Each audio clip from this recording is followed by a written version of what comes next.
반갑습니다. 샬롬. 구속사 관점으로 풀어가는 모세오경 창세기 편에 이어서 오늘부터는 출애굽기 강의하도록 하겠습니다. 김연수 교수입니다. 오늘은 잠깐 아주 조금 서론편을 좀 다루고 본서로 들어가도록 하겠습니다. 출애굽기는 구약의 십자가 사건이다. 6월절 사건이 나오죠. 그래서 구약의 십자가 사건이다. 그렇게 학자들은 얘기하고 있습니다. 그리고 출애굽기는 하나님의 언약에 근거하여서 이제 출애굽이 이루어지는 사건을 기록한 책이다. 그렇게 볼 수 있겠습니다. 하나님의 언약을 근거해서 출애굽이 이루어진다. 그래서 일찍이 하나님께서 아브람과 헷불 언약을 맺으시죠. 창세기 15장 12절로 21절 내용을 근거로 해서 이제 일찍이 430년 전에 야곱 일가가 70인이 이제 입애굽하게 되죠. 고센에 거주합니다. 그리고 장정이 60만, 그 외에 어린이와 여자들 포함해서 대략 학자들은 200만으로 추정을 하고 있습니다. 창세기는 하나님의 나라의 진정한 상속자는 누구인가에 대한 핵심 주제를 가지고 기록이 되어져 있다면, 출애굽기는 아브람과 체결한 언약대로 이제 야곱의 12아들, 이제 즉 이스라엘 12지파죠. 어떻게 해서 출애굽이 이루어졌는가를 기록한 책이라고 볼 수 있겠습니다.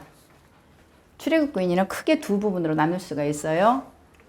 1장에서 8장까지, 그리고 9장에서 40장. 그래서 이제 8장까지는 모세의 소명이 나오고요. 하나님의 부르심을 받죠. 그리고 10대 재앙, 하나님의 10대 재앙. 그리고 시내생까지 여정. 기록하고 있어요. 이 10대 재앙은 하나님이 누구이신가? 바로가 일찍이 모세가 바로 앞에 나갔을 때에 이스라엘 민족을 해방시켜라 하나님의 메시지를 전하죠. 그때에 바로의 반응이 여호와가 누구간데 나 여호와 모른다 이렇게 얘기를 하죠. 다시 말해서 하나님께서는 이 10대 재앙을 통하여서 먼저는 바로는 세상을 상징을 해요. 그리고 이스라엘 민족에게 진정한 하나님은 누구이신가? 그동안 히브리 민족, 이스라엘 민족은 여호와 하나님을 어느 정도의 믿음과 신앙을 가졌느냐면 조상의 하나님 정도로, 아브라함과 이삭과 야곱의 하나님 정도로 그렇게 믿었던 그런 아주 미숙한 단계의 신앙을 가지고 있었죠. 그래서 하나님께서 과연 누구이신가? 10대 재앙을 통하여서 1장에서 8장까지 기록이고요. 이제 9장에서 40장은 이제 광야에서 하나님으로부터 율법을 받고, 그리고 성막 설계도를 받고 성막 건립이 일어나죠. 이렇게 크게 두 부분으로 출애굽기를 나눠볼 수 있겠습니다. 이 두 사건으로 인해서 이제 이스라엘 민족은 창세기 족장의 역사, 그리고 출애굽기에 있어서는 수치스러운 노예의 삶을 살다가 그 수치스러운 역사를 벗어나서 어엿한 하나님께서 선택하시고 세우신 신정 국가로서의 이제 군동 현실 역사에 태동하게 됩니다. 공식 출범하는 내용이 이제 출애굽기라고 볼 수 있겠죠. 이스라엘은 이제 온 세상에 하나님의 구속 계획을 선포하기 위한, 하나님의 구속 계획을 선포하기 위한 장자다. 장자로 선택됐다. 하나님의 장자로 선택됐다. 4장 22절. 그리고 제사장 국가다.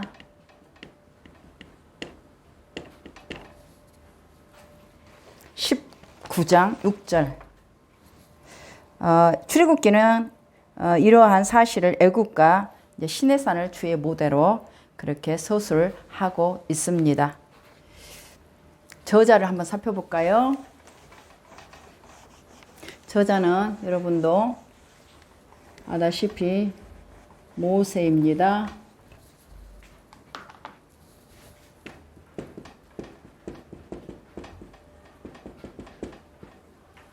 이제 신구약에서 다 증언을 하고 있어요. 민수기에서는 2절, 그다음 신약에서는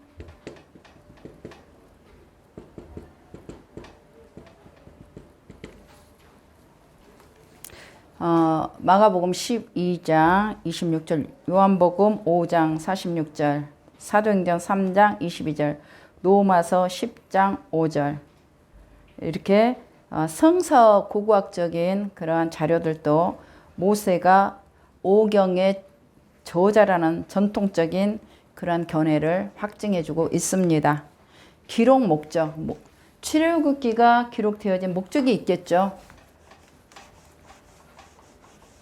이것은 기록 목적이라는 것은 하나님께서 출애굽기를 기록하신 목적은 이스라엘의 애굽의 노예로부터 어떻게 구원을 받았는가,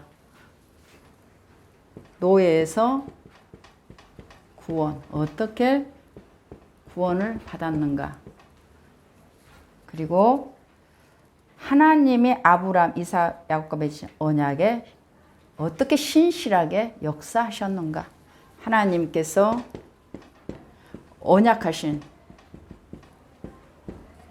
족장들과 언약하신 그 언약을 어떻게 신실하게 성취하셨는가, 그것을 보여주기 위한 그런 기록 목적을 가지고 있고요. 그리고 특별히 창세기 3장 15절에 여자의 후손이 창세기와 출애굽기 과정 속에서 하나님의 약속의 성취가 진행되고 있음을 보여주고 있죠. 왜냐하면은 이제 언약에 의하여서 출애굽하고 이제 광야로 갈 때 이제 행군을 하거든요. 군대의 그런 행렬처럼. 그래서 가장 앞선 자가 누구냐면 유다예요. 유다 지파가 이제 주도적으로 앞에 드러나게 되죠. 이것을 봤을 때에 유다 지파는 여자의 후손으로 오시는 계보가 아니겠습니까? 그래서 출애굽기부터는 이 유다 지파, 여자의 후손 계보가 이제 전면에 드러나게 됩니다. 주제, 출애굽기의 주제, 특징.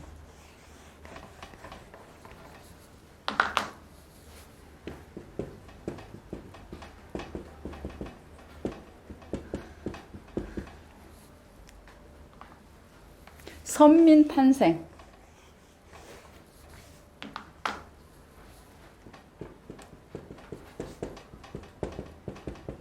첫 번째는 선민 탄생이고 율법과 그리고 제사의 기원을 보여주고 있습니다.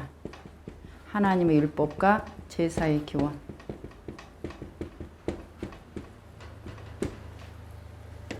두 번째는 출애굽 사건과 출애굽 사건 많죠? 유월절 사건,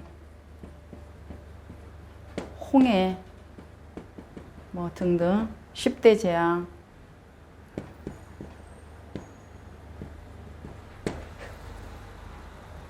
족장 이후에 그 후손들의 역사를 기록하고요. 세 번째는 오경을 이해하는 데 본서의 내용의 핵심이 되는 거예요. 오경을 알려면 이 출애굽기가 무슨 역할을 하면 핵심 역할을 한다. 그래서 오경을 알려면 이 출애굽을 모르고서는 풀어지지가 않는 거예요. 그리고 신약에서 구약의 어느 책보다 본서를 많이 인용을 하고 있습니다. 그래서 이 출애굽기에 그 노예로서 애굽의 노예로서 살았던 주권이 없죠. 신분이 노예인 거죠. 종인 거죠. 그래서 하나님께서 구원 역사를 이루셨어요. 이 출애굽 사건을 통하여서 우리의 인류의 죄 속량하시는 구원 역사를 상징하고 예표한다고 볼 수 있겠습니다. 그런 의미에서 출애굽기는 굉장한, 그래서 이 6월절 사건이 출애굽에서 다루어지지 않습니까? 홍수 사건은 신약에서 뭐라고 얘기합니까? 세례다 그렇게 해석을 하고 있습니다. 본서와 그리스도.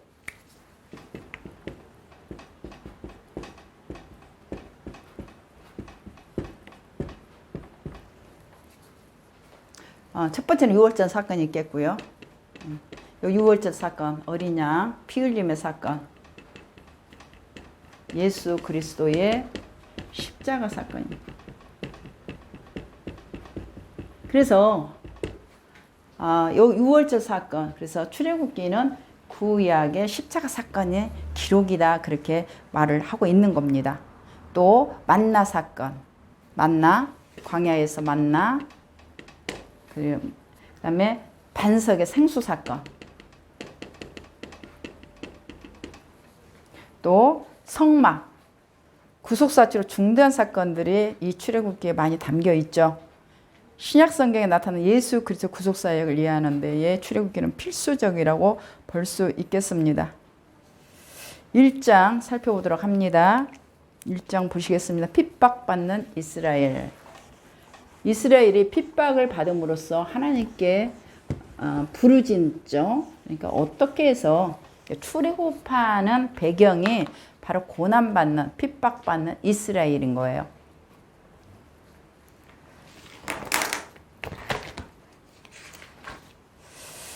고난의 배경을 좀 살펴보겠습니다. 1장의 주제는요,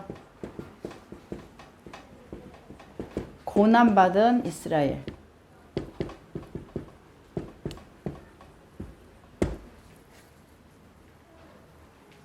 창세기 15장 13절에 보면 하나님께서 일찍이 아브라함에게 말씀하시기를 이방의 객이 되어 400년 동안 내 자손이 괴롭힘을 당하고 내 자손이 큰 재물을 이끌고 나온다 이렇게 말씀을 하고 계세요.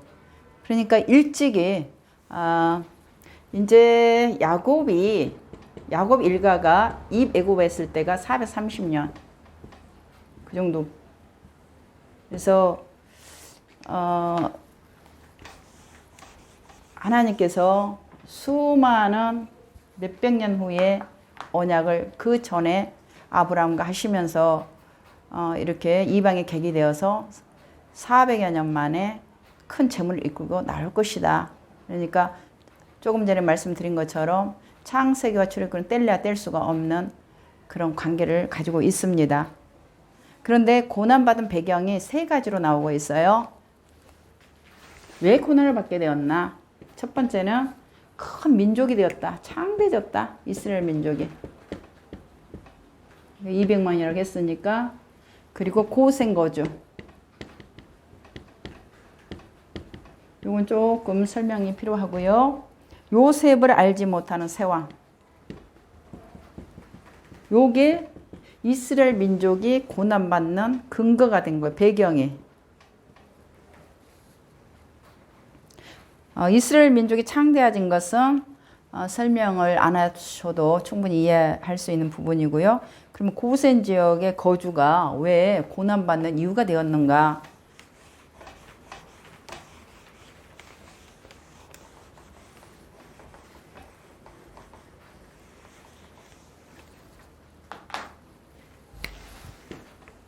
이제 지중해라고 볼 수 있겠고요.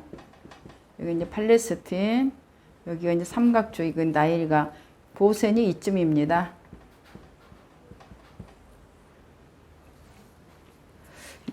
바로 애굽의 국경선 바로 밑에 거주하고 있는데 이 고센 지역은 비옥한 삼각주 지역에 상당 기간 애굽왕실의 후한 대접을 받았었죠. 그런데 성경 10절에 보니까 전쟁이 일어날 때 우리 대적과 합하여 이런 바로의 말이 나와요. 그러니까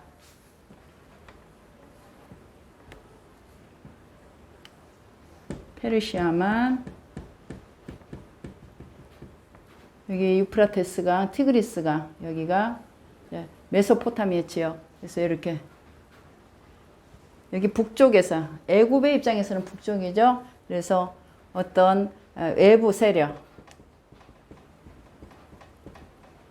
왔을 때 이 고센 지역에 있는 히브리 민족, 이스라엘 민족이 애굽을 배반을 해서 연합 체계를 이루어서 여기 본토를 침략해 올 때에 큰 이 고센이 배반하게 되면 나라의 큰 위기가 상황이 오잖아요. 그렇기 때문에 이 고센이 뭐 조금 사는 것은 뭐 이방인들이 와서 사는 거, 얹어서 사는 거는 뭐 그거는 문제가 되지 않는데 장작만 60만이면 어마어마한 이거 대군이거든요. 그러니까 군대에 출정할 수 있는 그런 나이란 말이죠. 장정. 그리고 그 외에 200만. 그러니까 애굽의 이 입장에서는 묵갈 수 없는 거예요. 더더구나 바로 콧잔등이잖아요. 그래서 외부 세력이 와서 연합을 만약 체계를 구축을 하면 이 본태도 위험한 거죠. 이걸 대해서 이제 이 고센 지역에 거주하는 히브리 민족, 이스라엘 민족 핍박을 안 할 수가 없는, 그래서 말살 정책까지 펴게 되죠. 그런 핍박받는 그런 이유가 좀 되었다. 그리고 무엇보다도 요셉을 알지 못하는 세왕이 일어났다. 요건 조금 설명을 하고 가도록 하겠습니다. 요셉을 알지 못하는 세왕.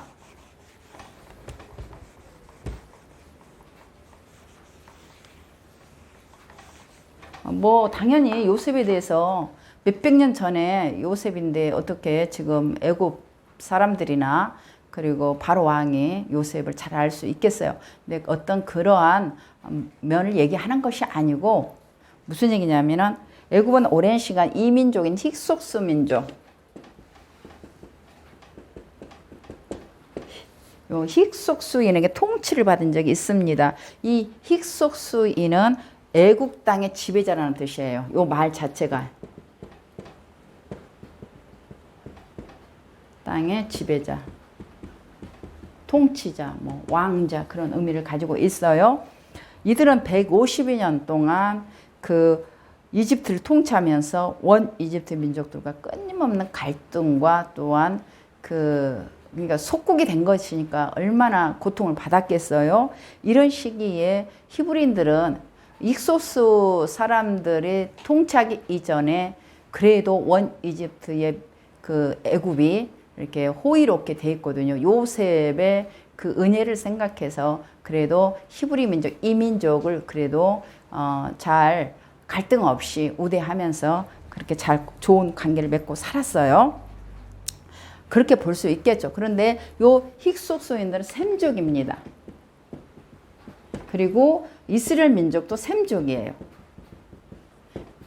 원 이집트의 왕조를 무너뜨리고 애국 땅의 지배자인 이 힉소스 셈족 계열의 이 사람들이 이집트를 원 이집트 왕조를 무너뜨리고 자신들이 150년간 통치를 하면서 그 상황에서 이스라엘 민족이 그 힉소스 통치자들에 의하여서 고통을 그렇게 크게 받는지 않습니다. 왜냐하면 뭐 서로 좋은 관계를 맺지는 않았어도 그래도 같은 셈족끼리 같은 이민족이죠. 여기 힉소스도 이민족이고 외부에서 들어온 세력이고 지금 이스라엘도 이민족이라고 볼 수 있겠죠. 그래서 서로 셈족으로서의 대체적으로 원만한 관계를 유지하지 않았을까. 이것을 바라보는 원 이집트인들로서는 이 이민족인 셈족을 그래도 우대하고 살았는데 요 이스라엘 민족이 그 배반했다 그렇게 여기지 않았겠습니까? 그러한 트라우마를 가지고 있지 않았을까. 그러니까 이스라엘 민족이 배은망덕하게 여겨지는 거죠. 그런데 BC 1446년에 원 이집트의 사람이 힉소스인을 물리치고 왕으로 등극하게 됩니다. 이때부터 이스라엘 민족에게 핍박이 주어지면서 성경에서는 말하기를 새 왕, 요셉을 알지 못하는 새 왕이 일어났다. 그렇게 얘기합니다. 고난의 세 번째 새 왕.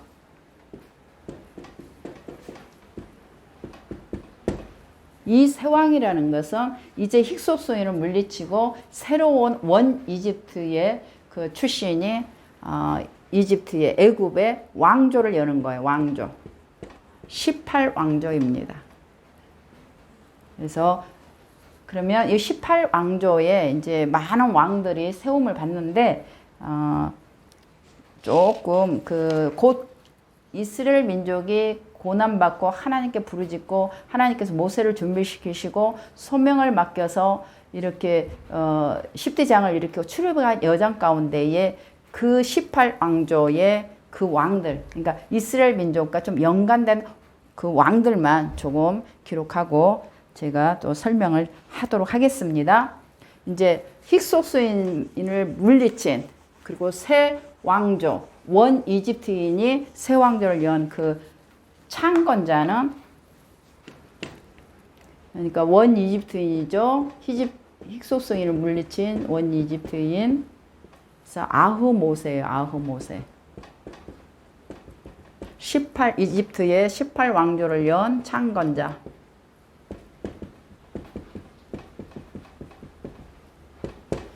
두 번째 왕은 아멘호텝 1세.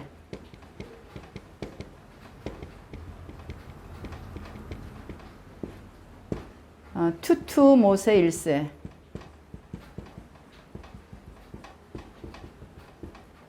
2세, 3세, 핫세수트 공주.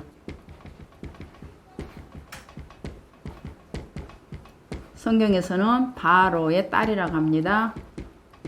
바로의 딸, 그럼 눈치채셨죠? 모세의 양어머니.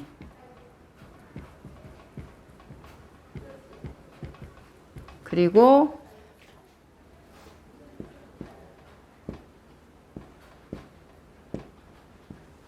아멘호텝 2세.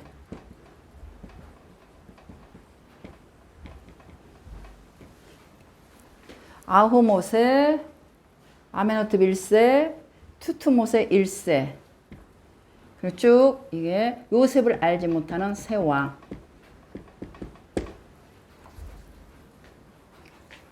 그래서 여기에서 이제 투투모세 1세, 투투모세 2세, 투투모세 3세. 요 투투모세 1세가 이제 2세를 이제 죽고 난 다음에 2세가 왕위를 물려받게 돼요. 그래서 요 2세가 누구하고 결혼하냐면 핫세스투 공주와 결혼합니다. 그러니까 이복 남매끼리 결혼을 해요. 그런데 요 투투모세 2세가 일찍 죽게 돼요. 이 3년밖에 통치를 못하고 죽게 되니까 이 핫세스투와 2세, 투투모세 2세와 사이에는 딸이 하나밖에 없었어요. 아들이 없었어요. 그래서 핫세스투 공주의 아들이 그 왕위를 물려받은 게 아니라 요 2세, 투투모세 2세의 후궁의 아들이 태어나게 됩니다. 그래서 그 후궁의 아들 핫세스투 공주 바로 바로의 딸 모세 양 어머니에게는 의붓 아들이 되겠고요. 그래서 아주 어린 나이에 투투모세 3세가 등극을 하는데 요때가 대략 9세에서 10세 정도 됐다고. 그러니까 이 어린 왕이 이집트를 통치하기는 어렵죠. 그래서 바로 이 아들이 의붓 아들이지만 자신의 딸 하나 있는 이 딸과 이 의붓 아들과 결혼을 시켜요. 그러면 이 아들은 의붓 아들이자 동시에 사이가 되겠습니다. 그런데 이 핫세스투 공주가 너무 어리니까 섭정왕이 돼요. 섭정왕. 그래서 이 핫세스투 공주는 이 의붓 어린 아들 섭정왕으로서 이집트를 통치하면서 그 사이에 모세가 안전하게 성장을 하게 되는 거예요. 다시 말해서 이 투투모세 3세와 모세가 어린 시절을 왕궁에서 왕자의 교육을 받고 그리고 투투모세가 성장해가면서 모세는 다시 말해서 투투모세 3세와 정적 관계가 됩니다. 그러니까 이제 핫세스투가 공주가 죽고 또 나이가 들어가니까 반대로 투투모세 어린 그 왕이 점점 나이가 먹어가니까 왕권을 더 강화하겠죠. 그런데 핫세스투 공주에게 모세가 양 아들이지만 왕자의 대우로서의 차후 계승자가 될 수도 있는 문제예요. 그러니까 정적 사이가 됩니다. 그래서 모세가 이제 장성한 가운데에 살인을 하게 되고 그것을 빌미로 해서 투투모세 3세가 자신의 정적 관계에 있는 이 모세를 죽이고자 하죠. 그러면서 모세가 광야 미디안으로 피신을 하게 됩니다.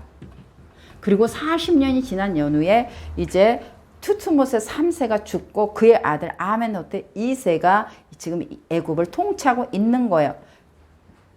모세가 하나님의 소명을 받고 지금 바로 왕에 왔다는 것은 투투모세 3세, 다시 말해서 젊었을 때 모세의 정적인 투투모세 3세는 죽고 그의 아들 아멘호테 2세이 애굽을 통치하면서 그 아들과 함께 지금 면담을 하고 대결을 벌이는 거예요. 그래서 아멘호텝 2세 때 출애굽이 일어나는 그런 배경을 가지고 있는데 이 왕들이 바로 요셉을 알지 못하는 새 왕으로서의 이스라엘 민족을 그렇게 부르짖도록 하나님이 역사하도록 기억하도록 고난받고 부르짖고 출애굽이 이루어졌음을 지금 그런 정치적인 배경을 가지고 있고 그 왕들이 바로 새 왕이다 그렇게 얘기하고 있습니다. 어느 정도로 그 핍박하고 또 고난을 주었는지 10절에 보면 지혜롭게 하자 그래요. 바로가 우리 지혜롭게 하자.